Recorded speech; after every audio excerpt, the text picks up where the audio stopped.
We all watched with an mounting sense of horror as that joy turned to terror in Liverpool, as that city, of course, celebrated Liverpool Football Club's astonishing victory. It's winning the Premier League. Great celebrations, hours on end. As those celebrations were coming towards the end, 6 p.m. Look at that, great fun, and then this. Oh my God! What? Oh my God! Oh my God!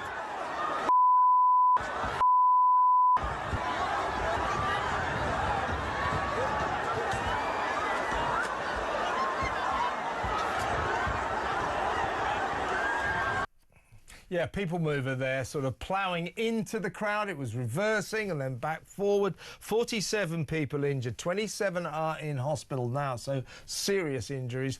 4 of them children, 1 a baby. This driver was seen actually driving at a baby. Here is Merseyside Police Assistant Chief Constable Jenny Sims. This had been a joyous day in Liverpool, with hundreds of thousands of people lining the streets to celebrate Liverpool Football Club's victory parade. Sadly, at 6 o'clock this evening, as the parade was drawing to a close, we received reports that a car had been in a collision with a number of pedestrians on Water Street in Liverpool city centre. A number of people have been injured and were taken to hospital. The car stopped at the scene, and a 53-year-old white British man from the Liverpool area was arrested. We believe him to be the driver of the vehicle. Extensive inquiries are ongoing to establish the circumstances leading up to the collision, and it is vital that people do not speculate or spread misinformation on social media. What I can tell you is that we believe this to be an isolated incident, and we are not currently looking for anyone else in relation to it. The incident is not being treated as terrorism. I don't like these lectures, you know. It's vital you don't speculate. I mean, we are citizens of a free Western democracy. We're allowed to talk about major incidents like this. Don't tell us what we can and cannot say.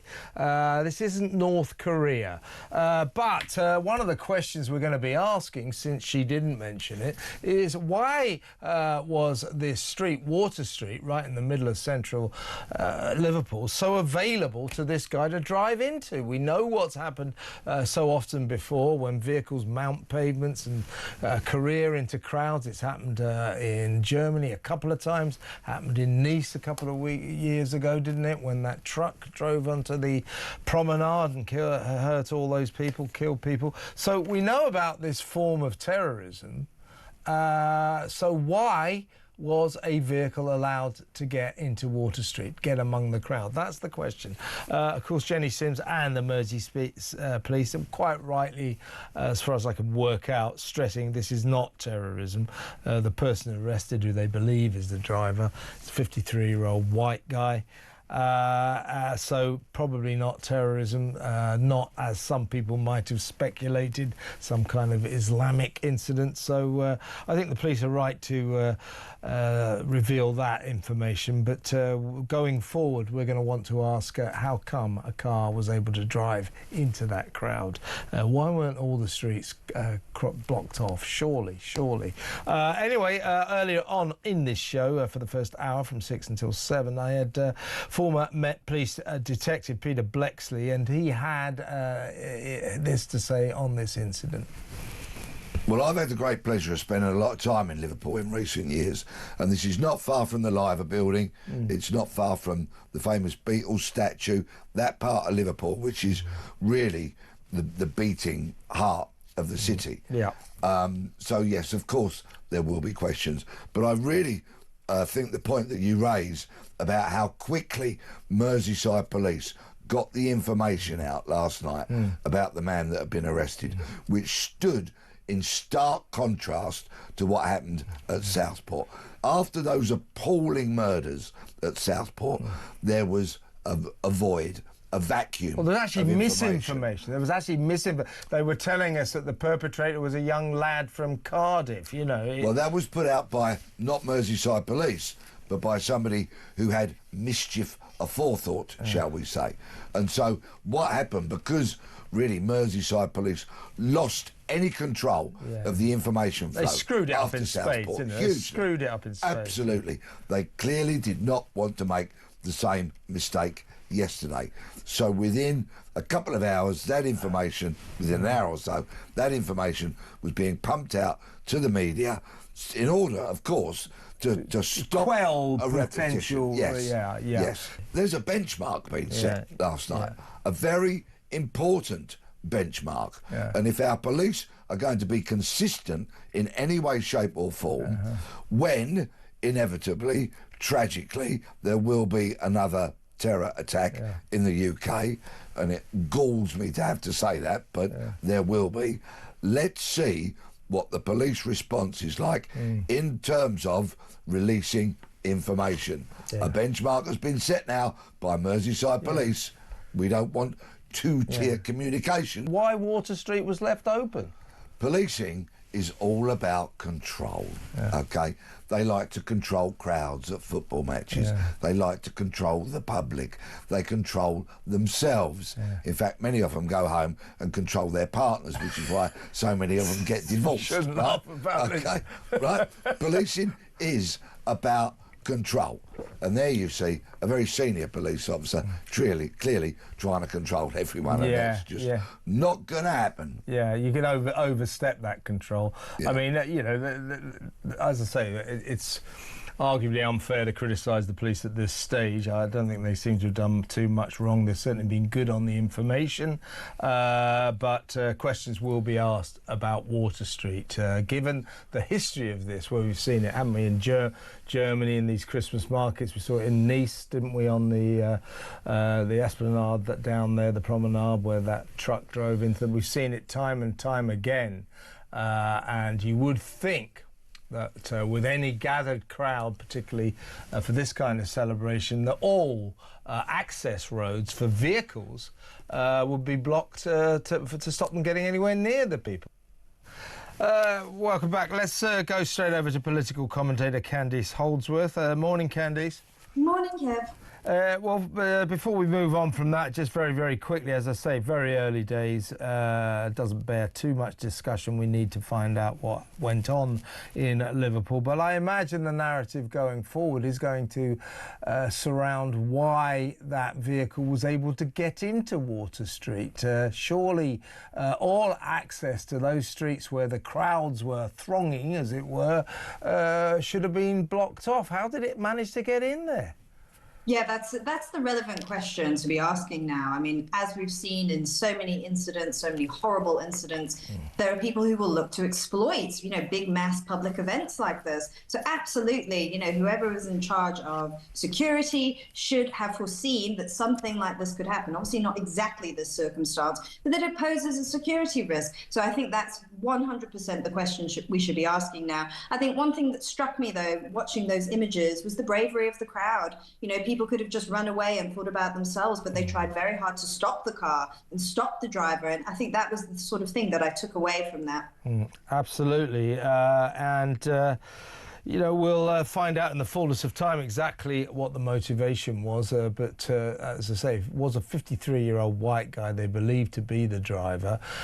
So it doesn't seem like, certainly Islamic terrorism appears to be ruled out. In fact, the police are ruling out any form of terrorism. So the big question going forward will, of course, be why. Why did this happen? What was the motivation? We'll leave that hanging there. Later today, Candice, in fact, in about 2 3/4 hours, 11 a.m, Nigel Farage will be giving a big keynote speech on tax, cashing in on the chaos engulfing Keir Starmer and his administration, because they're having to backtrack so wildly in a panic-stricken way on the various tax measures that they've had to bring in. They're talking about restoring, at least partly restoring, the winter fuel allowance, and also cutting back on some of the benefit cuts that they've had to make. So real mess going there, but Farage will announce he's going to fully restore, no questions asked, no ifs, no buts, the winter fuel allowance. Every pensioner will get it, and also he's going to give tax breaks to young couples who get married in order to try to do something about our falling birth rate. But essentially he is making hay while the storm clouds gather over Keir Starmer and his chaotic regime. I think it's very shrewd of Nigel Farage and Reform to have picked up this issue, and they did it from the beginning. They were very critical of the scrapping of the winter fuel allowance. They were in touch with voters, particularly in the red wall seats. They knew this would go down badly, and they were proven absolutely right. I think Labour have shown that they're no longer in touch with their heartlands and no longer in touch with their base. And they don't want to fully reverse scrapping the winter fuel allowance, so they're trying to find a fudge. I mean, they just expended so much political capital for so little savings, relatively. I mean, you're not really saving that much. What I do find interesting, though, is that Reform are now sort of a kind of new kind of small c conservatism. Maybe not entirely new. Maybe it's pre-Thatcher, right? So it's, you know, conservatives that are okay with public spending. So, you know, things like the winter fuel allowance, state help for couples who want to have a baby. But you see similar trends in the US with Donald Trump, because Donald Trump is happy to do that as well. You know, he'll cut taxes for who he believes are the wealthy and the productive, while also using the power of the government, the power of the state to help people. He said he wants to make Florida the fertility capital of the US. So I think that there are sort of changing attitudes. I think the nature of conservatism is changing, and I think people are okay with a bit of government help. Well, the winter fuel allowance saved £1.4 billion, which in the great scheme of things, in terms of a national government, is peanuts, basically. So once again, you have to say, well, why self-harm by getting rid of it? Why did they do this? Now, also, I think we have to take very careful note of what he sort of semi-announced in the Commons last week, old Starmer. Well, you know, because, oh, it's an astonishing U-turn on the winter fuel allowance. Is it? Is it? What they did with the winter fuel allowance, they basically, after axing it, they said, oh, well, some pensioners will do it. As long as they fill in this form with 250 questions, they'll still get it. So, in other words, it became means-tested, very strictly means-tested. All he was indicated last week is that means test will become slightly less draconian. He is not restoring the winter fuel allowance. The only way to do that is to do what it used to be, is to announce what it used to be. That is, every pensioner gets the winter fuel allowance. Everybody on an old age pension gets that allowance. If he doesn't announce that, that's not a U-turn, is it? Yeah, I don't think they can even claim integrity on this issue. It's not even a matter of principle for them, clearly. I mean, people I spoke to said they didn't like the idea of very wealthy people getting the winter fuel allowance. Fine, you can talk about that, but that was never the position that Labour took. They took it away from everyone, and I think that they're sort of trying to stand in the middle, have a little fudge. It won't work for them. People just see them as weather vanes. They will think you did this, and now you're backtracking because you've lost votes. You don't know what you stand for. You're in a mess. And he also said there'll be an announcement at the next fiscal event. People thinking, what do you mean by that? I think he means, I mean, if we translate that into English, I think he means the next budget, which is October, which will be too late to do anything about the winter fuel allowance. It will already be getting cold by then. So they better get their skates on if they're really going to do something about this. Yeah, well, I think they've already lost support. I think this was hugely damaging, hugely destructive. I don't think there's any coming back from this, because I think that fundamentally what happened is they broke trust with their base. I mean, people I know who live in the north, who've voted Labour their whole lives, they could not understand this. They did not know why they were doing this. Why are you scrapping the winter fuel allowance? This just isn't us. And I think that once that happened, once that crucial trust is broken, and when you've got a very credible alternative like Reform, why would people go back? They won't. They've got no reason to. We keep reading more stories in the papers today that desperate Tories, whose fate seems to descend alarmingly by the day, they're getting worse and worse and worse. Every single opinion poll now, the Tories are fourth by a mile. You know, they're coming in way below the Lib Dems, often being beaten by the Greens. So they are descending without trace. So every day you hear, oh, bring back Boris, bring back Boris. Papers all over it again today. These Tories who say, let's be saved by the popularity of Boris Johnson. Yes, he's an entertaining character. Yes, he's very funny. People kind of like him, but he's no Tory. He's a net zero obsessive who couldn't really care less about the migrant crisis. He's a metropolitan elitist.